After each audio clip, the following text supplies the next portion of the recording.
आप देख रहे हैं अनहोनी। तो चलिए बढ़ते हैं आज की इस कहानी की ओर। ऋषभ ने कार चलाते हुए पीछे मुड़कर एक नज़र अपनी बीवी शिखा पर डाली, जो अपनी सास के कंधे पर सर रखे दर्द से करहा रही थी। उसके बगल में ही उसका 4 साल का बेटा अंशु अपनी माँ को देखकर खुश हो रहा था और उसके साथ खेलने के लिए उसका भाई या बहन जल्द ही आने वाला है। शहर में नए होने की वजह से ऋषभ को शहर के रास्तों का कोई अंदाजा नहीं था। काफ़ी देर तक गाड़ी चलाते रहने के बाद ऋषभ को रास्ते में एक औरत दिखाई दी, जो सड़क के किनारे खड़े होकर उसी की गाड़ी की तरफ हाथ से इशारा कर रही थी। ऋषभ ने उसके पास गाड़ी रोककर कहा, बहन जी, यहाँ पास में कोई अस्पताल है क्या? मेरी बीवी का 8वां महीना चल रहा है, पर अचानक से रात में तबीयत खराब हो गई। उस औरत ने एक नज़र पीछे शिखा पर डाली, फिर अपनी भारी खरकश आवाज़ में कहा, यहाँ पास में एक पुराना दवाखाना है, मैं भी वहीं काम करती हूँ, आप इन्हें वहीं ले चलिए, क्योंकि यहाँ आसपास कोई बड़ा अस्पताल नहीं मिलेगा। बिना ऋषभ का कोई जवाब सुने वो औरत कार का गेट खोलकर अंशु को गोदी में लेकर बैठ गई। अंशु ने उसे देखा, फिर चीख कर कहा, पापा, इन आंटी की आंख रेड क्यों है? ऋषभ ने अंशु को आंखें दिखाई तो वो चुपचाप अपने पीछे माँ के पास चला गया और उसके पेट पर हाथ फेरने लगा।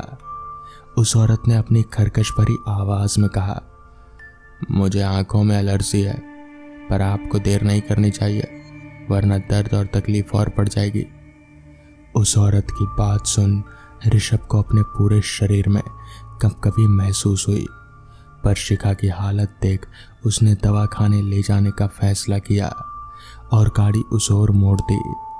ऋषभ और उसकी माँ ने शिखा को सहारा देकर उतारा।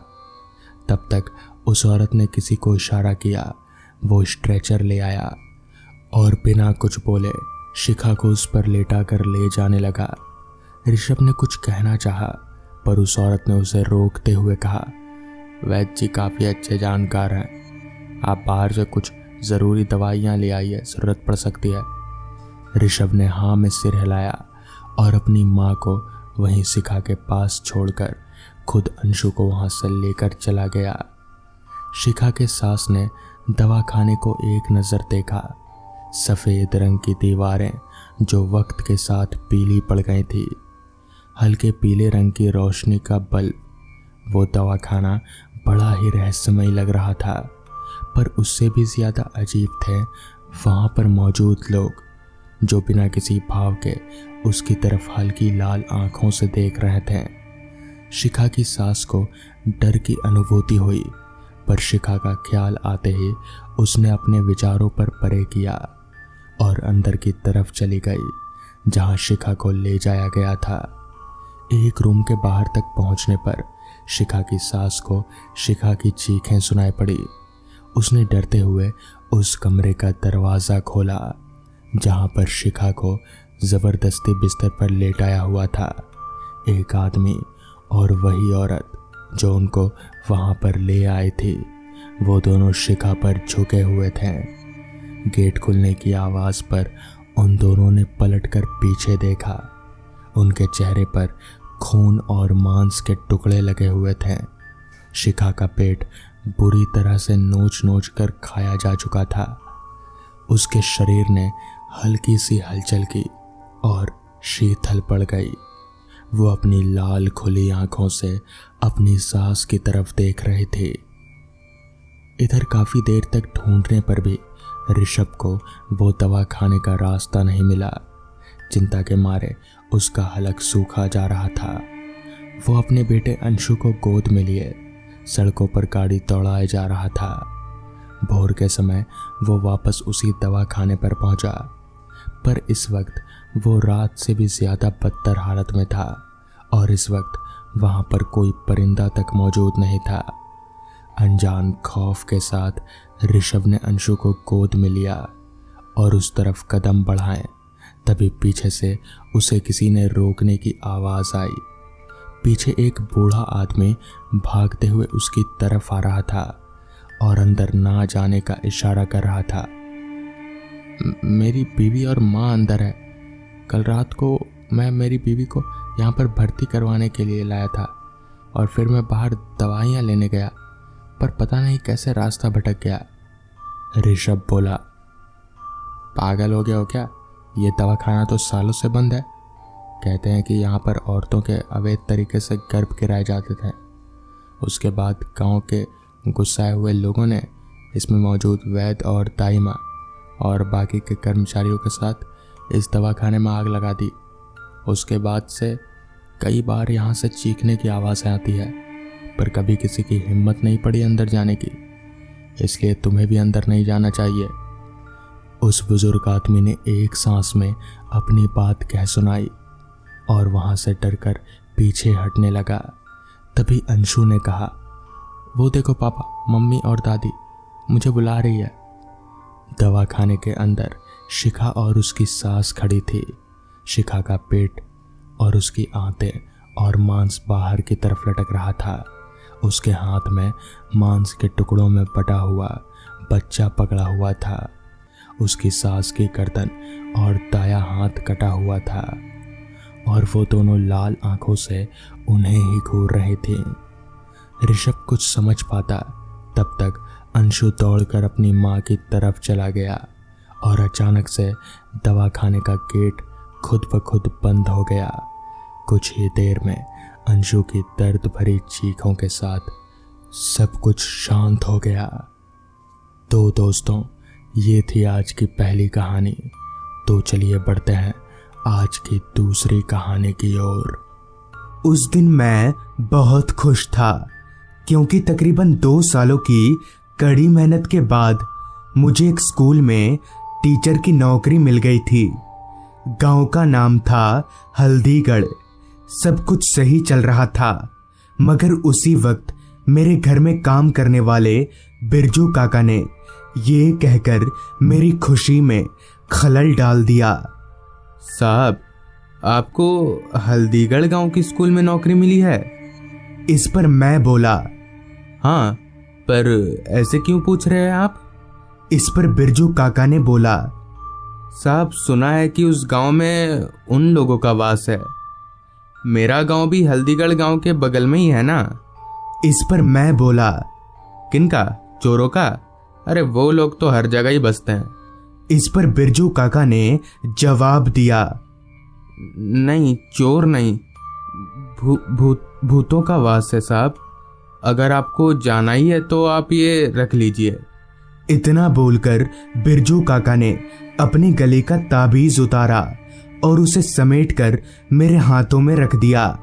मैंने भी बिना किसी अगर मगर के वो ताबीज रख लिया और सोने चला गया क्योंकि कल ही मेरी ट्रेन थी। अगले दिन ही मैंने हल्दीगढ़ जाने के लिए ट्रेन पकड़ लिया। ट्रेन लोगों से खचाखच भरी पड़ी थी और अभी हल्दीगढ़ गांव भी बहुत दूर था, लिहाजा मैं धीरे धीरे खिड़की की ओर सरकने लगा। जैसे तैसे ट्रेन में एक लंबा वक्त बिताने के बाद रात के तकरीबन 8:30 बजे मैं हल्दीगढ़ स्टेशन पर उतरा। खामोशी की एक मोटी सी चादर ने स्टेशन को पूरी तरह से ढककर रखा था। दूर दूर तक स्टेशन पर मेरे अलावा और कोई इंसान मौजूद नहीं था। खैर, स्टेशन गांव का था तो ये नज़ारा कहीं ना कहीं मेरे दिमाग में पहले से ही चल रहा था। दिमाग खटाए बिना मैं स्टेशन से बाहर निकलने लगा। चूंकि स्टेशन ज़्यादा बड़ा नहीं था, इसलिए मुझे बाहर निकलने में ज़्यादा वक्त नहीं लगा। जितनी खामोशी स्टेशन के अंदर थी उतनी ही बाहर भी थी। दूर दूर तक मेरे अलावा और कोई नहीं था। ये सब देखकर एक पल के लिए मुझे बिरजू काका की बात सच लगने लगी थी। बड़ी दिक्कत तो ये थी कि मुझे सिर्फ स्कूल का नाम ही पता था। असल में वो स्कूल है किधर ये मुझे ठीक ठाक पता नहीं था। ऊपर से कोई ऑटो रिक्शा भी नहीं दिख रही थी। अभी मैं वहाँ खड़े खड़े चारों तरफ देख ही रहा था कि तभी मैं जिधर से होकर स्टेशन से निकला था उधर ही एक छोटी सी पान की गुमटी दिखी। पान वाला बहुत जल्दी में था और अपनी गुमटी बंद कर रहा था। मैंने सोचा पता बताने के लिए ये पान वाला ही सबसे बेहतर रहेगा, लिहाजा मैं चलकर उस पान वाले के पास गया और बोला, भाई साहब, ये गंगाराम हायर सेकेंडरी स्कूल किधर होगा? मेरी बात सुनकर उस पान वाले ने मुझे एक नज़र अच्छे से देखा, फिर बोला, गंगाराम स्कूल बहुत दूर है, पैदल चलकर जाने में करीब 15 से 20 मिनट लग जाएगा। इस रोड को पकड़कर सीधे चले जाइए। फिर मैंने पूछा, अच्छा भाई साहब, आप इतनी जल्दी दुकान क्यों बंद कर रहे हैं? अभी तो सिर्फ 9:15 ही बजे हैं। इस पर उस पान वाले ने मेरी ओर देखे बिना ही गुमटी बंद करते हुए कहा, यहाँ ऐसा ही होता है, अभी वो लोग आ जाएंगे, आप भी निकलो जल्दी। इतना बोलने के बाद ही वो अपनी गुमटी बंद करके वहां से चला गया और जाते जाते मेरे जहन में एक सवाल छोड़ गया कि आखिर वो किसके आने की बात कर रहा था, कौन आ जाएगा। अभी मैं खड़े खड़े ये सब सोच ही रहा था कि तभी मेरे पीछे से किसी गाड़ी की स्टार्ट होने की आवाज आई। पीछे पलटकर देखा तो मुझसे कुछ ही दूरी पर एक ऑटो रिक्शा खड़ी थी। मुझे बड़ा अजीब लगा क्योंकि थोड़ी देर पहले तक यहाँ पर कोई रिक्शा नहीं थी। खैर, मैंने चैन की सांस ली, कम से कम अब पैदल नहीं चलना पड़ेगा।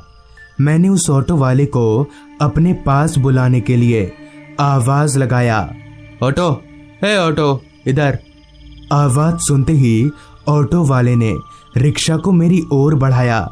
जैसे ही वो रिक्शा मेरे पास आकर रुकी, तब मेरे कुछ बोलने से पहले ही ऑटो ड्राइवर ने बोला, अच्छा, तो आप ही हैं नए मास्टर साहब, बैठिए, गंगाराम स्कूल तक आपको छोड़ देता हूँ। उस ऑटो वाले के मुंह से ये सब सुनकर शायद कोई भी हैरान रह जाता। मैं भी था। बहुत हैरान होकर मैंने उस ऑटो वाले से पूछा, तो तुमको ये सब कैसे मालूम? इस पर ऑटो वाला बोला, साहब, हमें आप लोगों के बारे में सब पता रहता है, आपको जाना है या नहीं? इस पर मैंने बोला, नहीं भाई, जाना है, चलो। इतना बोलकर मैं ऑटो में चढ़ के बैठ गया। ऑटो चलने लगी। ऑटो वाले ने अपना पूरा बदन एक सफेद रंग की चादर से ढककर रखा था, जैसे मर जाने के बाद किसी लाश को ढक दिया जाता है। बातचीत के दौरान ऑटो वाले के पहनावे पर मेरा ध्यान ही नहीं गया था। खैर, उसका शरीर वो जो भी पहने, मुझे क्या। घने अंधेरे को चीरती हुई ऑटो रिक्शा आगे बढ़े जा रही थी। जब से मैंने यहाँ कदम रखा है, तब से लेकर अभी तक कुछ गिने चुने लोग ही दिखे थे, जो कि काफी अजीब बात थी। गांव जितना भी छोटा हो, स्टेशन पर या फिर सड़क पर एक दो लोग तो दिखते ही हैं, तो फिर यहाँ क्यों नहीं दिख रहे हैं? इस सवाल को मैं ज्यादा देर तक अपने दिमाग में रख नहीं सका और ऑटो वाले से पूछ लिया, अच्छा भाई साहब, यहाँ इतने कम लोग क्यों दिखाई पड़ रहे हैं?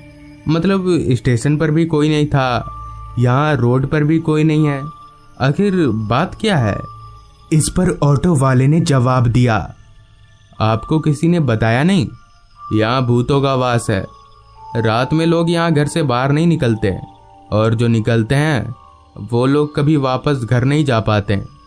पहले बिरजू काका और अब इस ऑटो वाले से भी वही बात सुनकर कहीं ना कहीं मुझे यकीन होने लगा था। लेकिन जब इस ऑटो वाले के मुताबिक रात में यहाँ कोई नहीं निकलता, तो फिर ये ऑटो वाला रिक्शा किसके लिए चला रहा है? अभी मैं उस ऑटो वाले से पूछने ही वाला था कि तभी उसने ऑटो रोकते हुए कहा, साहब, 1 मिनट, मैं ज़रा अपने घर से होकर आता हूँ, आप बैठिए, बस तभी आया। मैंने आसपास देखा तो बाईं ओर सड़क के किनारे एक छोटा सा घर था। उस घर के ऊपर एक बोर्ड भी था जिस पर सफेद रंग से कुछ लिखा हुआ था, मगर क्या उस काले घने अंधेरे में साफ तौर पर दिख नहीं रहा था। ऑटो वाला ऑटो से उतरकर उसी घर में चला गया, मगर मैं अभी भी उस घर के ऊपर लगे बोर्ड में लिखे शब्दों को पढ़ने की कोशिश कर रहा था, लेकिन इतनी दूर से कुछ भी साफ नहीं था।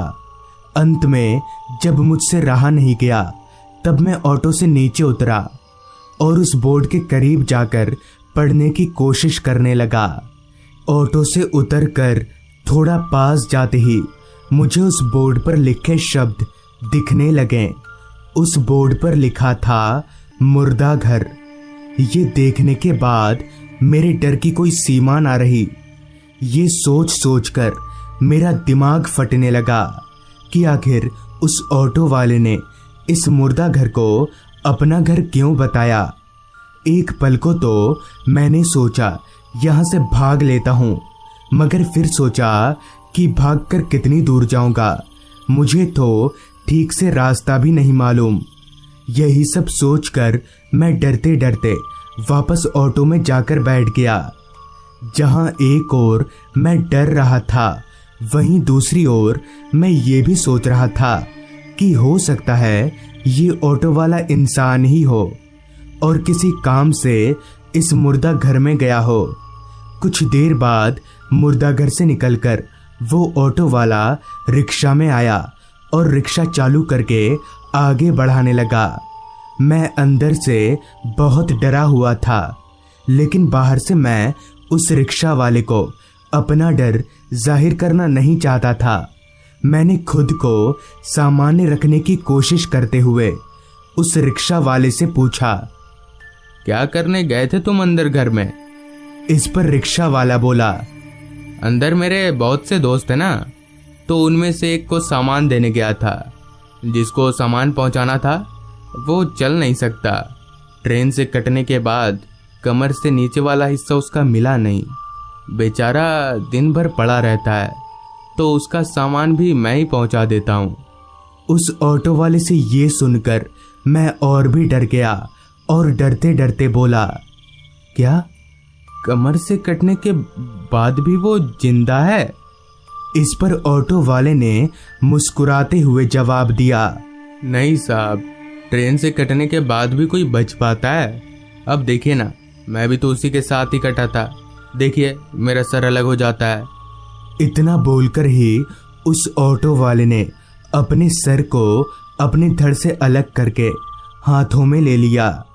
ये नज़ारा देखकर मेरे शरीर के रोंगटे तलक कांप गए। डर और घबराहट मुझ पर इस कदर हावी हो गया कि मैं अगले 2 मिनटों में ही बेहोश हो गया। पूरी रात बेहोश रहने के बाद अगली सुबह जब मेरी आंख खुली तब मैं उसी मुर्दाघर के बाहर पड़ा था। मगर मैं यहाँ आया कैसे, जबकि मैं मुर्दाघर से दूरी पर बेहोश हुआ था। खैर जो भी हो, मेरी जान बच गई और शायद बिरजू काका के ताबीज की वजह से ही मेरी जान बच गई। पर क्या होता अगर मेरे पास वो ताबीज ना रहता, ये सोचकर मैं आज भी कांपने लगता हूँ। तो दोस्तों, ये थी आज की कहानी। अगर आपको ये कहानी अच्छी लगी हो तो चैनल को जरूर सब्सक्राइब कर लें। तो मैं आर्यन जल्द ही मिलूंगा आपसे ऐसी ही एक कहानी के साथ।